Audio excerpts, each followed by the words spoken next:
this is extraordinarily stupid. And I think there were a lot of angry and, irritated Tory MPs. You would like to think there is a mastermind plan and suddenly we're going to get this incredible manifesto, but I don't see it. There was never going to be a Goldilocks moment for this government to go to the polls, but I actually think it might be as good as it's going to get. There's also this rumour going around that some of your colleagues are trying to get rid of him in order to stop an election going ahead. Any truth? Hello and welcome to the Political Fourcast. So it's begun. Rishi Sunak has called an election for July the 4th, and all the parties, perhaps including his own, are scrambling to launch their campaigns. The Conservatives are 20 points behind in the polls, and even the Prime Minister recently admitted he's unlikely to win. So why go now? Why in the rain? Does he have something up his sleeve, or does he just fancy a summer in the Californian sun? He says Labour don't have a plan. Do they? What are the issues and who are the people that will decide this election? Joining me to discuss all of this is the Conservative MP and former Levelling Up Minister, Dehenna Davison, Labour's former Culture Secretary, Ben Bradshaw, both are standing down at this election, and pollster Luke Tryl. Look, first of all, first reactions. How shocked? You can probably see it in my face, can't you? I'm still not quite over the shell shock of yesterday. We all knew it was coming at some point, but I think having got through most of May, most of us anticipated it was coming in the autumn. And I wouldn't say foot was off the pedal, but the emotional foot was off the pedal, thinking we're going to say all our goodbyes in the autumn wind up, say goodbye to our staff and all of that. So I think that's the shock for me more than anything, is actually the kind of emotional side of it. And the politics is over there, but that was a shock as well. But a lot of your colleagues are more than shocked, aren't they? They're angry. There is a lot of confusion, frustration, and anger from some quarters about kind of why now? I suppose wondering, would things have improved by the autumn? Why on earth would you ever go into an election 20 points behind? I guess maybe there was a calculation that things might only get worse in the autumn, so press the button now and get on with it. But a lot of colleagues are not too pleased today. Ben, nobody believed it. I was bumping into Labour shadow cabinet ministers yesterday who were saying, he's not going to call an election, don't be so silly, why are you here? They were saying, Yes, although I was in Prime Minister's questions in the chamber yesterday and I was looking very carefully at Sunak's body language, and it struck me as completely different from normal. He was almost Zen-like in his posture and his behaviour. And that was just after the rumours started, bubbling up. And I posted on the Labour MP's WhatsApp group. I think this is going to happen. And it was strange. It's as if a huge weight had lifted from his shoulders, having made a decision, or at least about to make a decision. And what sort of reactions were you hearing from colleagues on the other side? I overheard a senior Conservative cabinet minister say to a Conservative colleague in the corridor, "This is extraordinarily stupid." And I think there were a lot of angry and irritated Tory MPs. Personally, I'm elated. I'm getting 5 months of my future back, which I didn't think I would have. So I've been going around with a big smile on my face, not just because I think Labour's got the best chance of getting back into government since 2005, but for me personally too. Yeah, Dehenna, how do you feel about leaving even earlier than you thought? Even earlier. It's a strange one. Mentally I've been ready to leave since I kind of announced it, which was 18 months ago. I think I said I wasn't standing. So that part isn't new, but I suppose it sounds really silly, but we'd sort of expected that we would have the summer and early autumn to kind of wrap up some of the constituency work we're doing, wrap up some of the campaigns we're working on in Parliament.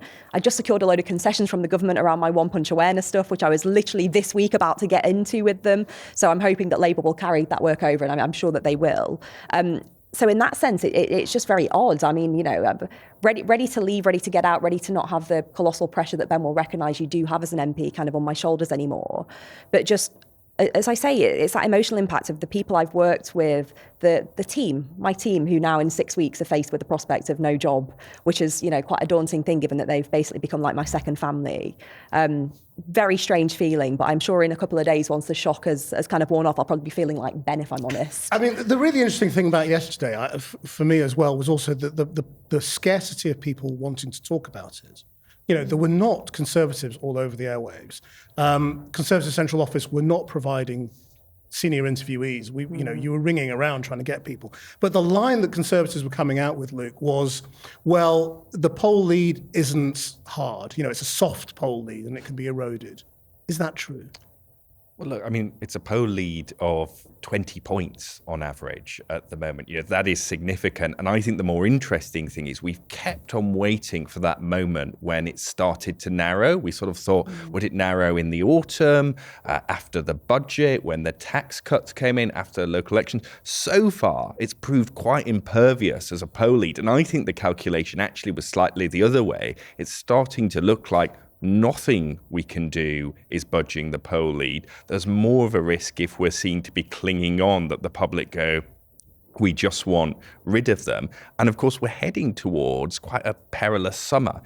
If they got a flight off to Rwanda and it didn't stop the boats over the summer, I think that would turbocharge reform in the autumn. And so, there was never going to be a Goldilocks moment for this government to go to the polls, but I actually think it might be as good as it's going to get. Inflation is lower.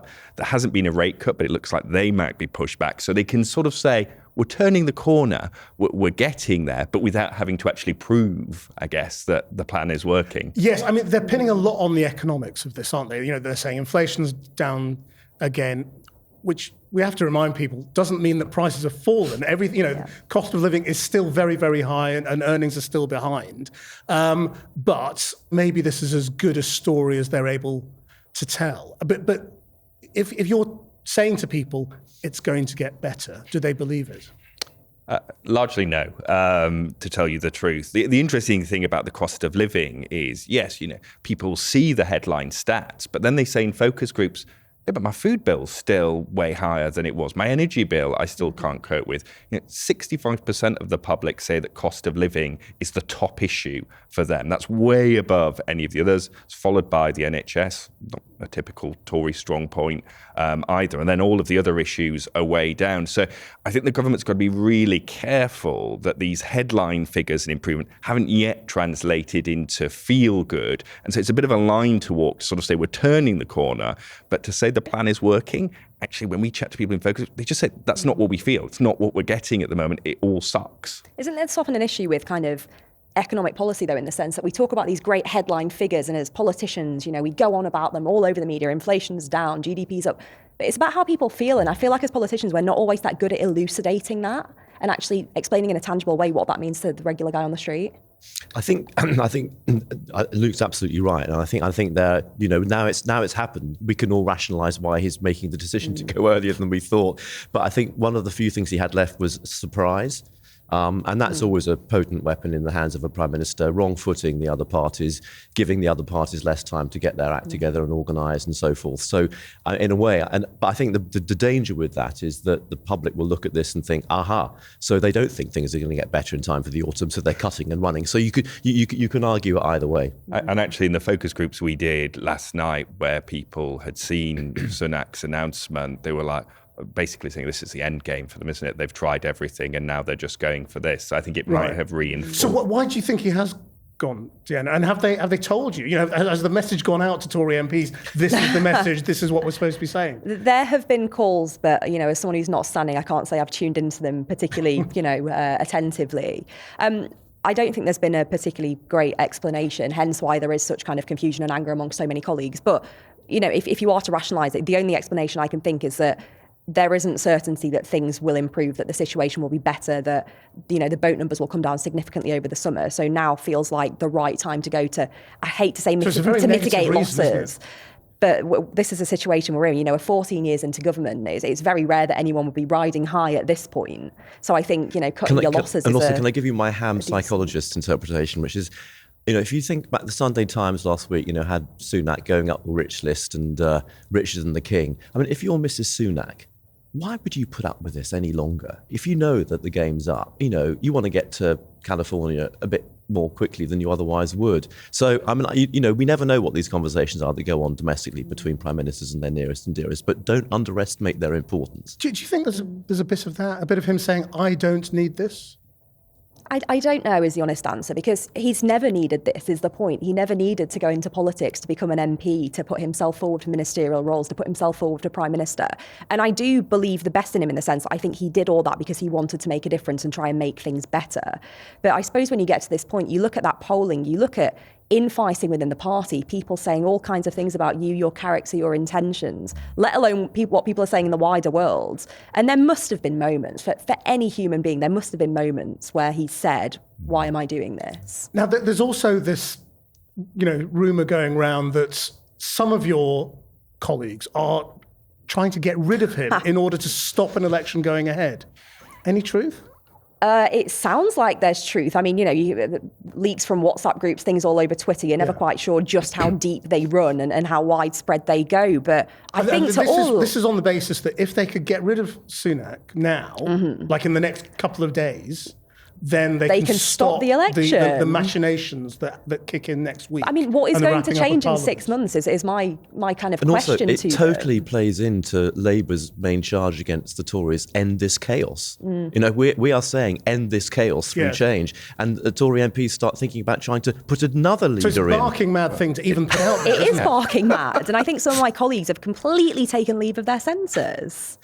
What about why? Is it just because they can feel the end? So if they're going to lose their, you've got something to go to. Haven't you? I do. A lot of people don't. I will always try and put myself in other people's shoes and think that they have the best of intentions. So I suppose the rationale is, we believe that a Tory government is better than a Labour government. We believe the best chance of us winning again is with a new leader. So we believe we need to change that quickly to try and give us a chance of winning so that we can be better than the other guys. That's the best explanation I can come up with, but I'm not sure it's as positive as that. How big a factor, Luke, is chaos? It's absolutely huge. I mean, I've said for the past year or two now, the prize at this election is for the political leader who can promise to make it all go away. People basically say, we've had Brexit, we've had the cost of living, the pandemic, we've had Partygate, we've got Ukraine. They want a quieter life. Yeah.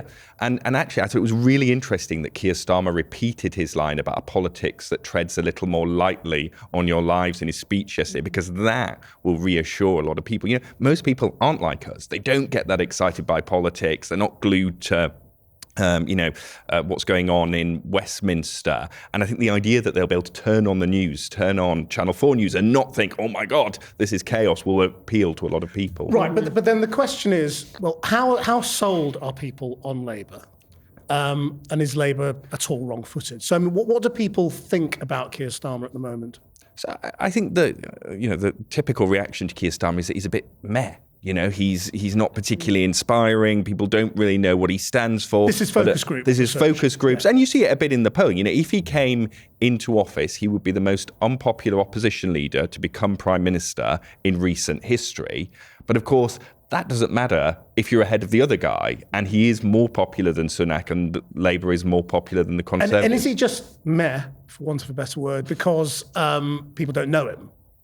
Is there a sense of if we get to know him more, then we might like him? Yeah, I think the truth is he doesn't create the best first impression, because what people get is the title, Sir Keir, the fact that he's been a lawyer, which, as people often say, well, you never meet lawyers in the good time in life. Is the title a bad thing? It certainly is for swing voters in the public. People think it's inherited. People think it's a sign you're part of the establishment. Yeah. We've had people say, Tony Benn gave his up. Why won't Keir give his up? That sort of thing. And that's obviously why the Conservatives use it at every single opportunity. I mean, Sir Ben Bradshaw. The establishment right here. Is it a problem? I don't think it is. I mean, I think Luke's right that the more people find out about Keir and the fact that he's actually our most working class leader since Keir Hardie, and he has, his background, I think is a really moving and instructive one. And the more people know about him and see him, the more they like him, in contrast to Sunak. But I think, I don't think Boris Johnson was very popular when he won in 2019. So it is about who's more popular than the other person, or who's less unpopular. But I think the lack of razzmatazz, the lack of charisma, if you like, that Keir has, is actually well suited for our times of low public expectations, deep disillusionment with politics. People don't want someone who's going to make grandiose, visionary speeches and promise the earth. They want someone who they think is decent, competent, and as Luke says, will make everything go away that they've put up with in the last few years. Well, it's interesting. We did some polling on the pledges last week, and of course, everyone again in Westminster was like, God, these are so unambitious. Public were actually nearly 3 times more likely to say they were overly ambitious compared to under-ambitious. Because they're so cynical, politicians can bring about change. I mean, you said the advantage of the elements of surprise means that he can catch parties off, on the wrong foot. Yeah, to what extent do you think Labour isn't quite ready? Well, I think we're politically and policy ready and personnel ready. We still have seats where we don't have candidates, and that will need to be sorted very, very quickly. I mean, in my own region, we've still got seats neighbouring mine where we haven't announced our candidates. But I suspect that process will now be completed very rapidly indeed, and the NEC at this stage will just simply make decisions about candidates. What about problems like Diane Abbott?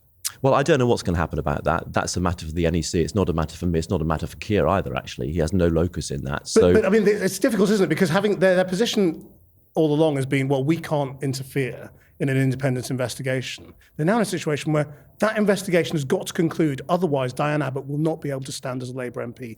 That could be really damaging to a lot of left-wing supporters of the Labour Party. A lot of black voters could be really annoyed if she is prevented from standing. I think it depends what reason is given and how it's handled, to be honest. I mean, I've had people in my own region who've been kept off shortlists to be the Labour candidate, so they haven't gone to the constituency for a vote because of fairly minor stuff in their social media history. Our due diligence in this election has been so strict that a lot of, good, potentially, people have not gone on shortlists. So I don't think you can make a different rule for Diane Abbott just because she's Diane Abbott. It will depend on the outcome of the inquiry and what the NEC decides based on the evidence it's given. Now, you say that you're policy ready, but I mean, there's still a lot of policy work to be done. There's a lot of policy work that is in process. I know lots of people who are working on stuff. I'm sure which isn't finished. Yeah. So they don't have their plan for government. And isn't the problem that you just have to be a bit being patient. Boring? We'll bring our manifesto out in due course. Dehenna, what do you make of the way Rishi Sunak has started attacking Labour in his first day? He's already out there sort of saying, his line seems to be, these are dangerous times.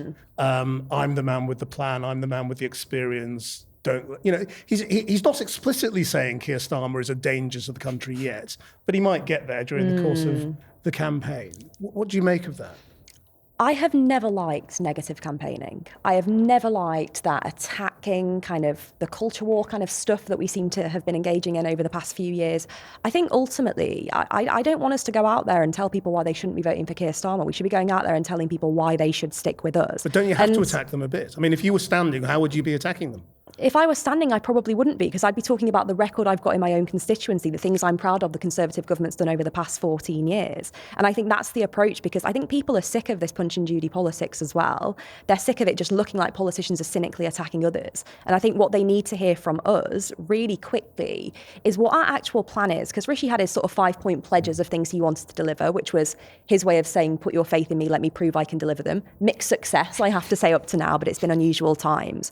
We need to show the country what we're actually going to do. If they do put their faith in us one more time after 14 years, what is going to change? Because I think people are calling out for change. They want to see their lives getting better. They want to feel like the pound in their pocket is worth something. They want to know that their children are going to get the best possible education. All of these things are the things we need to be talking about, not that Keir Starmer's a security risk. But how does the security agenda play in red wall seats? I think there's an element of it where people can see that the world feels quite unstable. I'd be interested to hear from Luke on this, actually, about specific polling. I think there is an element where people are still concerned about Labour, not because of Starmer per se, but still because of that sort of lefty momentum element that still does exist to some extent, which we know has a different approach to security than the Conservative Party does. I think it's probably that puts a little bit of fear in some red wall voters' minds when they're thinking about where to put their vote. Do people ever talk to you about it? Yeah, I wouldn't say it comes up more than anything else. I think economy is still number one and how people are feeling rate cost of living.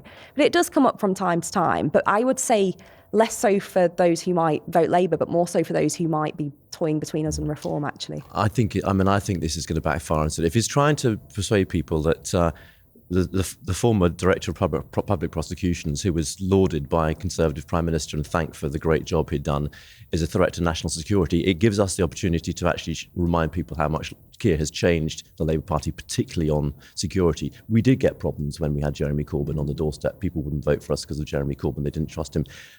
Keir is a very reassuring figure, and it also reminds me of 1997. If you remember, you're not old enough to remember this, but the Tories ran a campaign against Tony Blair with evil eyes, and demon eyes, and he's a danger to your security. I mean, I'm afraid it smacks of desperation. mean, in many ways, Keir Starmer has been quite a lucky general, but I think the clearest positive achievement for him is he passes that hygiene test on security, which Corbyn didn't. And we've actually done it. We've put Corbyn back in the polling and Labour's lead disappears. And it is definitely true that since Ukraine, since the war in the Middle East, people are thinking much more about foreign policy in this election. But we actually asked this week, in fact, who's the safest pair of hands?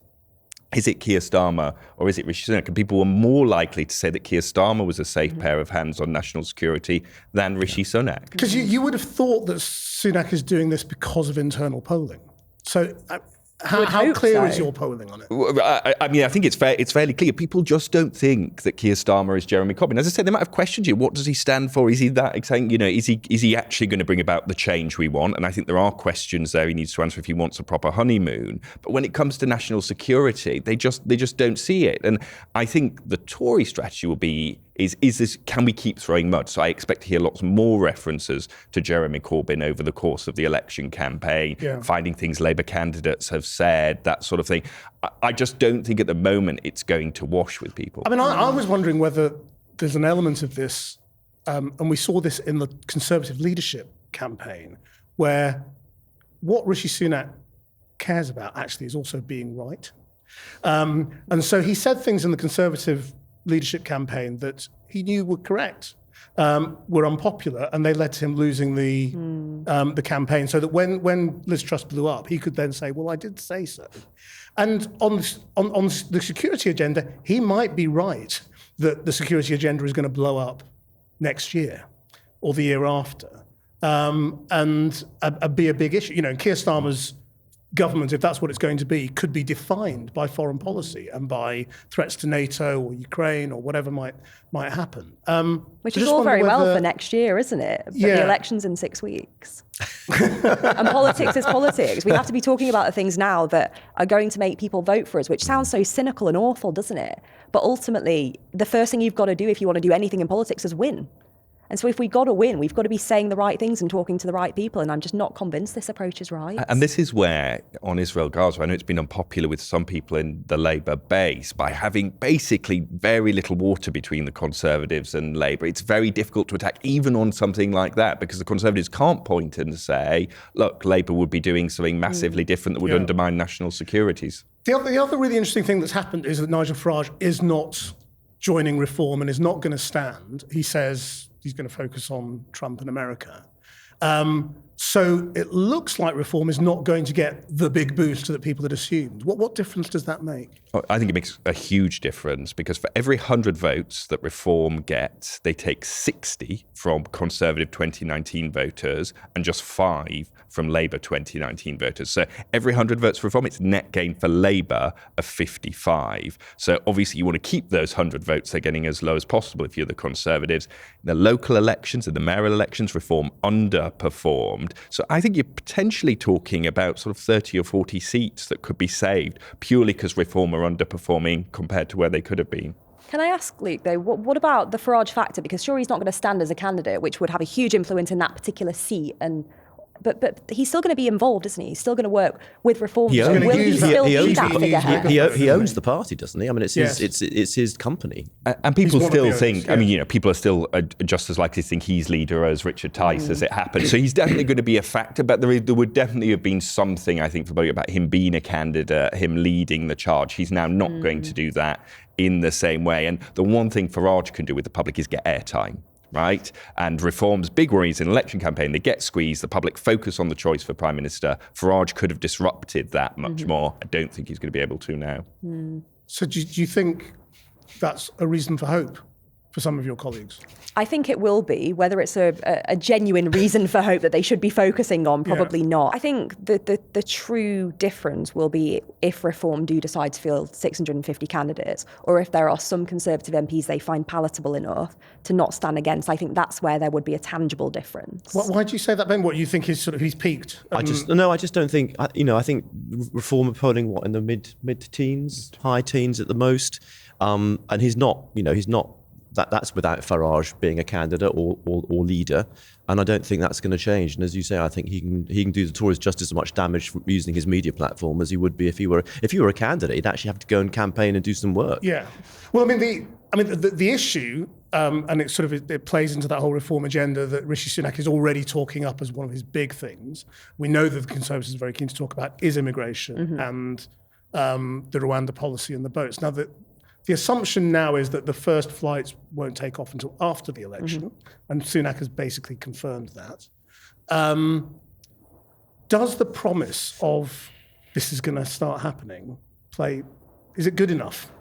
I don't know is the honest answer about how that will actually play out on the doorsteps. I think a lot of people will be saying, I'm sorry, you've had 14 years, you've had your chance, you say you've brought in this legislation, you say you've done this, no flights have taken off, why should we trust you? Now, it could be when people go into that polling station and get the pen in their hand, if immigration is high up their agenda, and they do think about it, and that is their main reason for voting, it could be that it might sway a few people, but I'm not convinced that immigration is near the top of the agenda. Labour don't want to talk about immigration at all. Oh no, we're very happy to. It's one of our it's one of our six first steps. Is dealing with 100% of the problem rather than the 1% of the problem, which the round is about. It's a very modest commitment, isn't it? It's a commitment to hire some border force officers rather than do anything about It's a commitment immigration. to have a holistic approach to the problem and a realistic one and a pragmatic one rather than a complete fantastical one, which is the Rwanda scheme. And I think actually going back to the timing, I think I said a few months ago that one of the things I thought might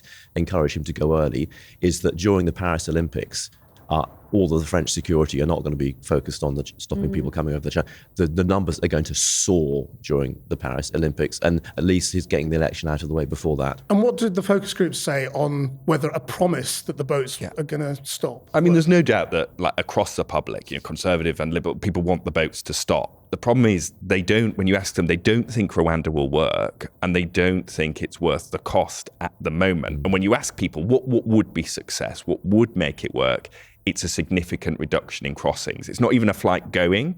It's the fact that the boats stop coming, because the public they're just not in a jam tomorrow mood, right? They want to see it happen. And I think the risk for Sunak of going before a flight's gone, before anything stopped, is people go, we don't believe it because you've said this time and time again before. So I think it's quite a risk it coming after. I mean, as we sort of sit here on sort of day 2, trying to work out why he's doing this, I mean, do you think there's sort of a mastermind behind this? Or, I mean, he's got Isaac Levido as his campaign chief. Is this his doing? Yeah. So there is speculation that Isaac actually didn't know that Rishi was going to press the button. And actually, I saw Isaac coming out of Downing Street on, what day are we on? It's Thursday today, Tuesday evening. It's been that sort of week, hasn't it?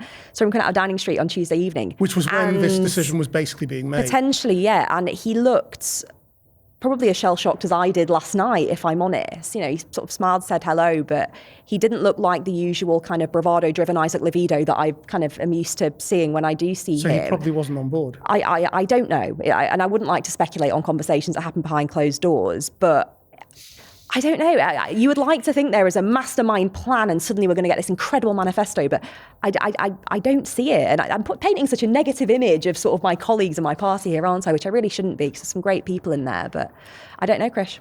Do you think the rain mattered? They're kind of shrugging it off today, but it was a terrible look. I think the optics couldn't have been worse for Sunak, really, because you had him almost inaudible with, Steve Bray blasting out things can only get better. It really was. I mean, I think this is the thing that didn't come over on TV, that if you were standing in Downing Street, the music was so much louder than it looks on the TV coverage.